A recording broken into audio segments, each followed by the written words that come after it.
Assalamualaikum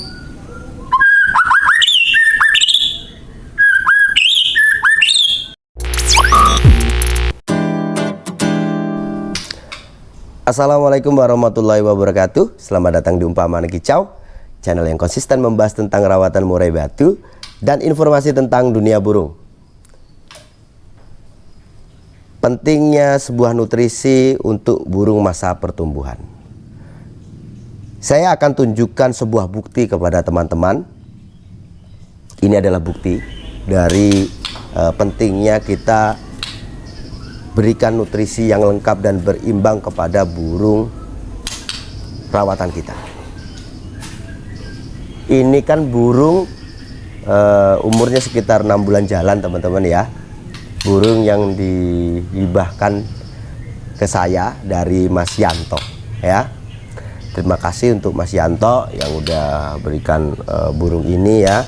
Jadi saya akhirnya lebih mudah ya untuk memberikan sebuah edukasi kepada teman-teman bagaimana sih merawat murai batu dengan baik, gitu ya teman-teman. Saya pengen di channel Umpama Kicau ini kan menjadi channel yang betul-betul bisa memberikan sebuah edukasi dan informasi ya. Edukasi perawatan burung, settingan burung ya, mencetak burung ya, dan juga informasi seperti mana peternakan yang baik, peternakan yang bagus, peternakan yang mempunyai terah-terah bagus dan sebagainya lah ya. Nah, dalam rawatan ini teman-teman ya, ini kan dari burung yang saya upayakan dari nol, saya kan betul-betul ini ya. Jadi saya terima kasih lah ya kepada Mas Yanto, kepada teman-teman yang udah memberikan burung kepada saya ini ya. Akhirnya saya akan lebih mudah gitu ya untuk memberikan edukasi gimana sih merawat burung dengan baik ya. Ini kan si Pepe yang dari mau saya ambil aja saya bikinkan vlognya ya. Setelah saya ambil, saya rawat di rumah, bagaimana cara merawatnya ya. Dari proses-proses itulah menjadikan sebuah pembelajaran ya. Dan apakah saya dulu mungkin orang akan meragukannya, ada sebagian orang yang membantah ya, apalagi orang-orang yang mungkin bisa kita katakan orang-orang yang mempunyai tendensi lah ya, seperti mana saya kan seringkali mengatakan saya tidak suka dengan fur protein tinggi gitu ya. Mungkin ada sebagian pihak yang merasa kurang senang atau gimana di produksi-produksi berprotein tinggi ini, jadi mereka akhirnya mengerahkan massa untuk mengatakan tidak setuju dengan teori rawatan yang saya berikan gitu ya. Ini sekarang sebuah bukti. Jadi adanya ini tadi kan, ini kan sebuah bukti ya teman-teman dari proses ya yang saya lakukan, saya berikan kepada burung ini, rawatan dari nol sampai burung ini sekarang ya ini kan mulai pastol ya, ekornya belum mentok nih teman-teman. Burung ini belum aku jemur juga ya. Teman-teman bisa lihat ya, burung ini udah gacor ya, pertumbuhannya bagus nih. Pertumbuhan tuh bukan hanya di fisik teman-teman ya, tapi menyakupi semuanya lah ya, mulai fisik, karakter ya, volume, dan nantinya saat dia betul-betul dikatakan dewasa, burung itu tidak akan keterlambatan mendapatkan birahi. Jadi tidak ada alasan burung itu terus akhirnya burungnya kurang gacor ya. Ini burung ini lumayan gacor, walaupun mungkin saat dia apa ya istilahnya, suaranya belum pecah lah. Kalau volumenya enak, hanya saja belum pecah, masih kalau orang Jawa bilang tuh bekuan gitu lah ya. Belum teteh gitu lah ya. Cuman is oke lah. Ini nanti kan sekitar 2 bulan lagi, saya yakin dia akan lebih sip lagi lah dalam membawakan materi.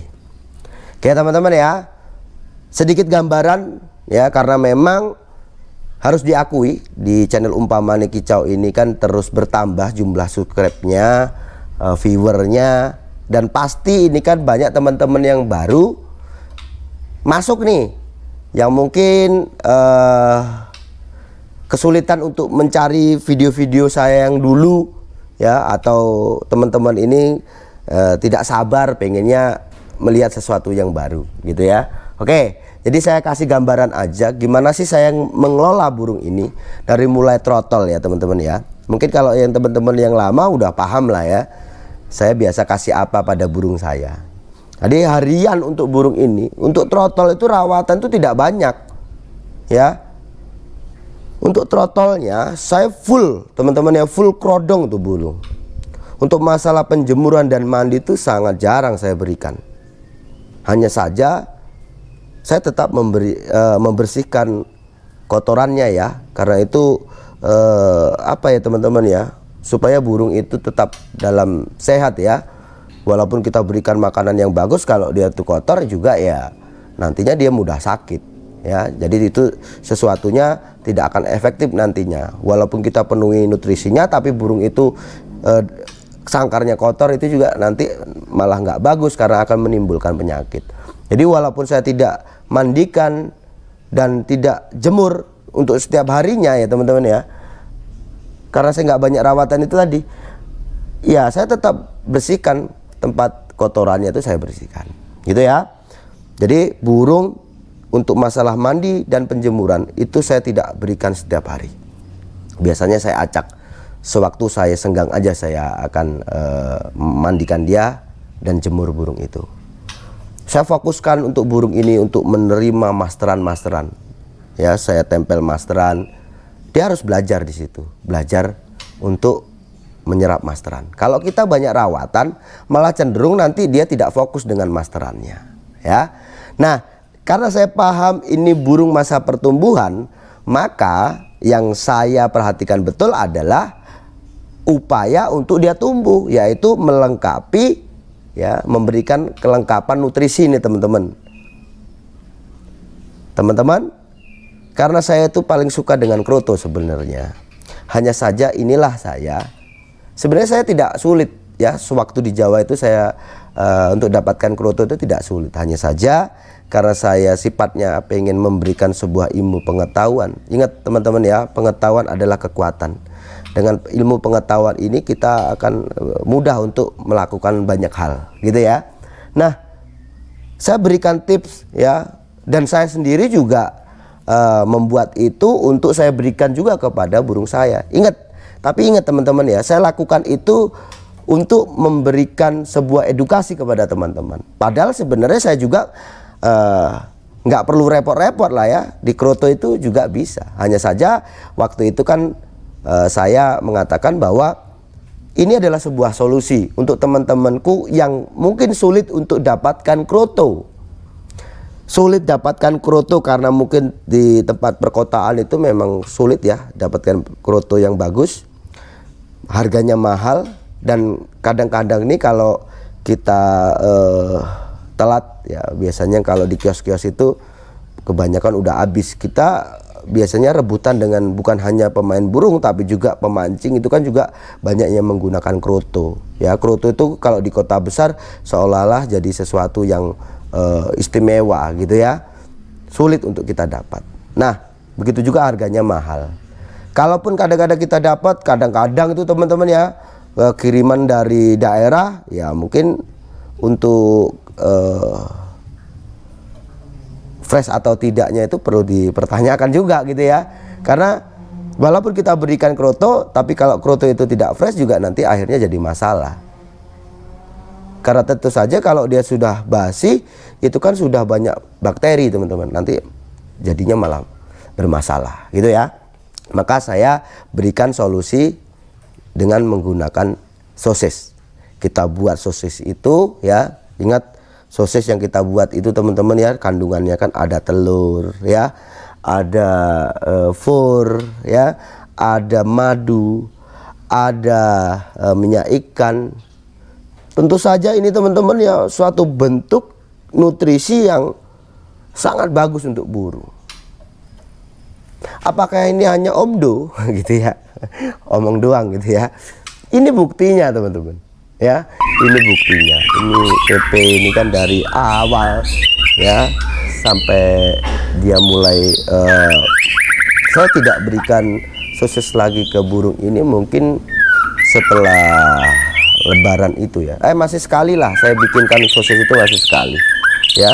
Nah setelah itu ya mungkin karena saya sudah sering kali membahas tentang sosis, banyak orang belajar, dan teman-teman yang mungkin belum pernah tahu juga bisa melihat bagaimana caranya mendapatkan sosis ya.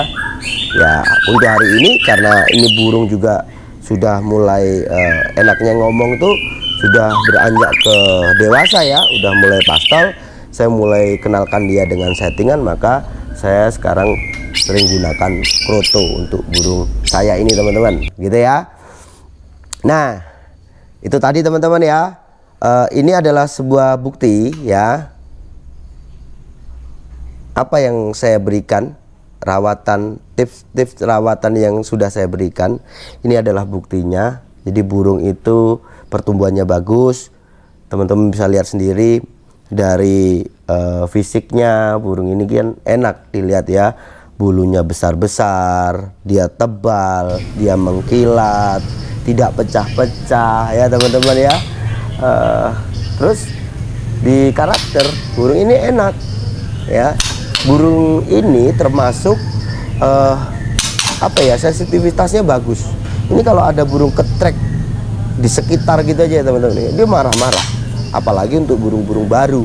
Kalau ada burung baru nih, kan biasa nih, karena saya setiap jalan juga sering ada teman yang menghibahkan burung ke aku ya. Walaupun tidak semuanya aku review, karena kalau semuanya aku review nanti sebagian orang yang tidak suka akan mengatakan, wah Mas Anda ngiklan gitu ya. Bedakan teman-teman antara ngiklan dengan edukasi, itu bedakan gitu loh ya. Bedakan iklan dengan informasi itu beda gitu ya. Kalau iklan tuh saya pelaku ya, pelaku usaha, atau saya mengiklankan orang lain gitu ya, dengan satu tujuan mungkin penghasilan dan sebagainya. Ingat teman-teman, di umpamane kicau ini tidak ada tendensi ya. Produk saya tidak pernah katakan, saya juga tidak menjual produk ya. Jadi ya ini semua saya lakukan itu loyalitas gitu ya. Nah lihat ya teman-teman ya, enak, dia pertumbuhannya bagus, sensitifnya ada. Terus burung ini juga gacor gitu ya. Artinya apa? Apa yang pernah saya katakan di awal saat burung ini masih trotol hingga saat ini adalah sebuah bukti bahwa apa yang saya katakan itu benar. Saya rasa cukup sekian. Kalau ada pertanyaan nanti silakan telepon saya. Sukses selalu.